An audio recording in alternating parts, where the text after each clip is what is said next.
Attorney Ricky Tumutorgo, nagtataguyod ng katotohanan, nakikipaglaban para sa bayan. Sinisilip na ng National Bureau of Investigation ang ginawang proseso ng paglalaan at pagpapalabas ng pondo sa ipinatayong sports complex sa New Clark City sa lalawigan ng Tarlac. Ayon kay NBI Director Melvin Matibag, natuklasan nila na ang pondong ginamit para maipatayo ang naturang pasilidad ay galing umano sa budget insertion. Dagdag pa ng hepe ng NBI, nagkataon na may nalaman siyang impormasyon tungkol sa ipinatayong istruktura nang bumisita siya sa proposed NBI Academy sa Tarlac.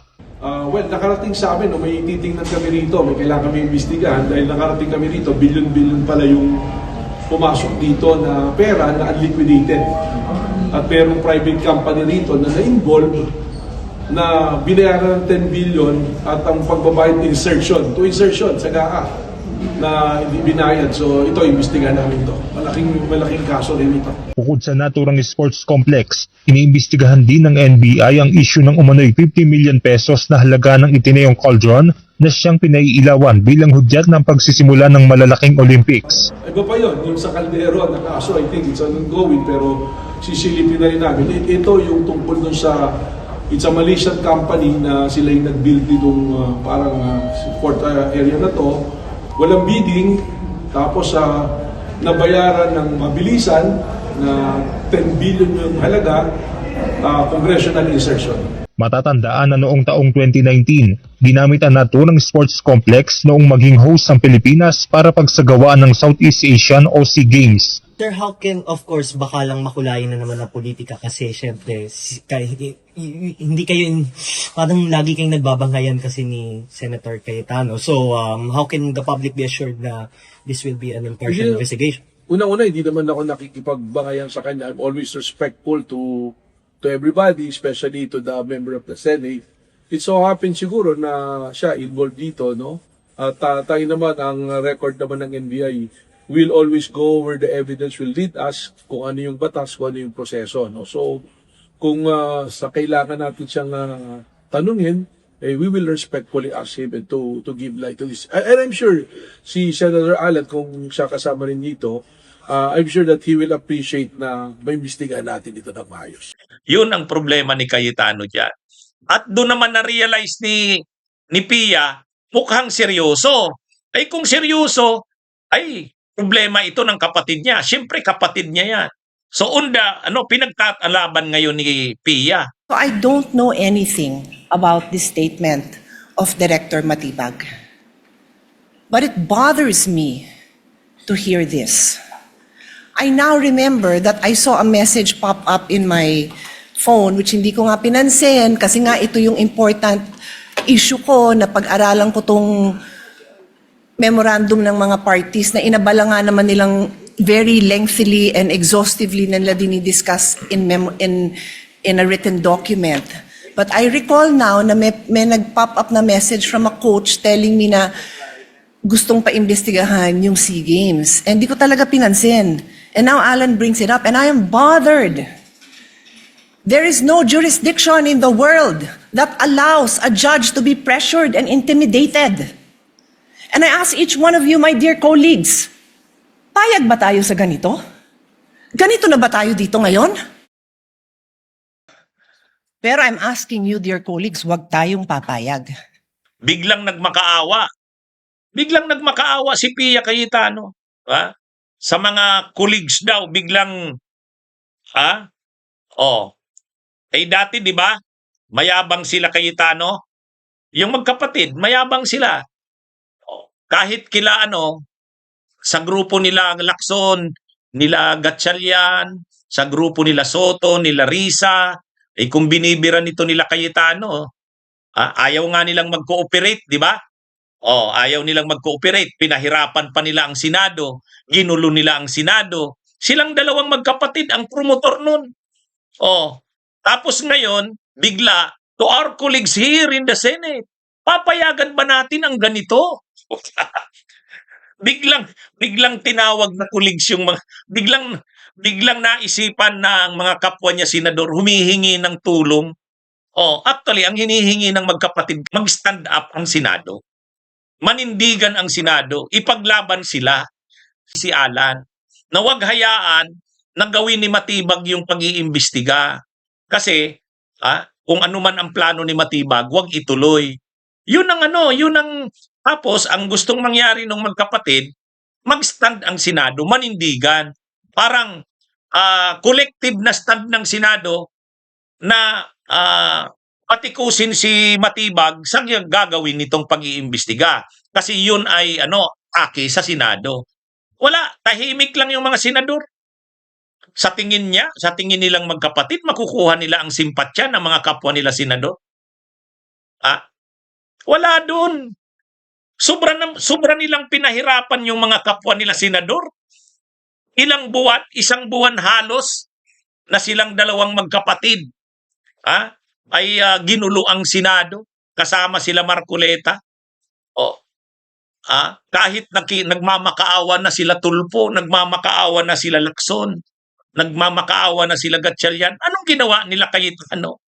Di ba hindi? Pinahirapan. Nag-file pa sila sa Korte Suprema. Nag-file pa sila sa Korte Suprema. Tapos ngayon, bigla kang magsasabi sa mga kasamahan mo, to our colleagues, ipaglaban natin ang Senado. Di ba? Di ba mga kabunyog, mga kababayan? Bigla nilang naisip yung kapwa nila mga senador. Bigla nilang naisip yung colleagues. Biglang tinawag nilang colleagues. Samantalang napakatagal nilang arrogante sila na parang sa kanila, sila lang yung tama, sila lang yung magaling. Yan yung tapos ngayon, nararamdaman ni Alan Peter. Nararamdaman ni Alan Peter. Mga kabunyog, mga kababayan. Kaya sa ngayon, dahil nakakaramdam si Alan Peter na seryoso si Matibag, seryoso si Matibag, bigla ngayon nag-aapila. Ang ginagawa ni appeal sa Senado sa mga kasamahan nila na kumbaga mag-take ng stand ang Senate as an institution, ipaglaban si Alan Peter. Kasi ang ginagawa daw ni Matibag, affront o atake sa Senado. May impeachment, senator judges sila, ini-intimidate sila. Ang nangyayari daw ay intimidation, pananakot sa senator judges. Sus naman, hindi naman yan ganun. Hindi ganun yan. Kaya ito mga kabunyog, mga kababayan, ang gawin niya doon, ang sagot niya dapat doon, ay gawin mong gusto mo. Wala sa aming problema yan. Wala sa aking problema yan. Haharapin ko yan. Di syempre, gano'n naman ang sinasabi ni Cayetano. Kunwari, handa siyang harapin. Pero kita mo sa mukha niya, natatakot. Kasi alam niyang seryoso si Matibag. Seryoso si Matibag. Sa totoo lang, noon pa man, marami nang nakapansin dyan. Yang Southeast Asian Games na yan ng 2019, marami nang nakapansin dyan noon. Unang-una nga, yung cauldron, yung kaldero, 50 million ang halaga noon. Di ba? Kaya lang, siyempre, malakas si Cayetano sa Duterte noon. Anong nangyari? Wala. Malakas siya kay Duterte. Ay lumalabas doon yung mga malalaking proyekto. Siyempre, nag-construct daw ng New Clark City. Ay marami daw anomalya, sabi ni Matibag. Iimbestigahan nila. So ang tanong ngayon, wala ba talagang anomalya doon sa 2019 Southeast Asian Games? O di hayaan nilang gumulong ang investigasyon. Hayaan nilang gumulong ang investigasyon. Kaya lang, siyempre, nakakaramdam si Cayetano. Maraming malalaman si si Matibag. Kasi, desisyonado si Matibag. Desisyonado. Sabi, sinabihan niya noon si Matibag, Matibag, hindi mo kami matitibag. Ngayon, dyan. Lalo na ngayon na si Matibag, siyempre, ang makakapigil lang kay Matibag na ituloy ang investigasyon na yan, ang makakapigil lang sa kanya, si Marcos, si PBBM. Sa totoo lang, Isang ano lang yan. Kaya lang sa tingin nyo si PBBM ipapatigil yan. Ha? Si PBBM hindi ipapatigil yan. Hindi nga pinatigil ni PBBM yung kay Marcoleta. Mas matindi pa yun. Kasi ano yun? Tungkol yun sa ano? Iglesia ni Cristo yun. Pero hindi niya pinatigil. Talagang si PBBM, hinahayaan gumulong ang mga investigasyon ng ombudsman, ng DOJ, ng NBI. Kaya ganyan kalakas ang loob ni Matibag. Oh, kasi si Matibag, NBI yan. Under yan ng DOJ. Ang DOJ, under ng presidente siyempre. Oh, ngayon, pag sinabihan yan si Matibag, itigil nyo yan, titigil yan. Pero hindi naman ugali ni Marcos na pakialaman si Matibag o ang DOJ. Sasabihin na naman niya ni PBBM, hindi ko naman pinapakialaman niya. Ayaw kong makialam diyan, hayaan niya.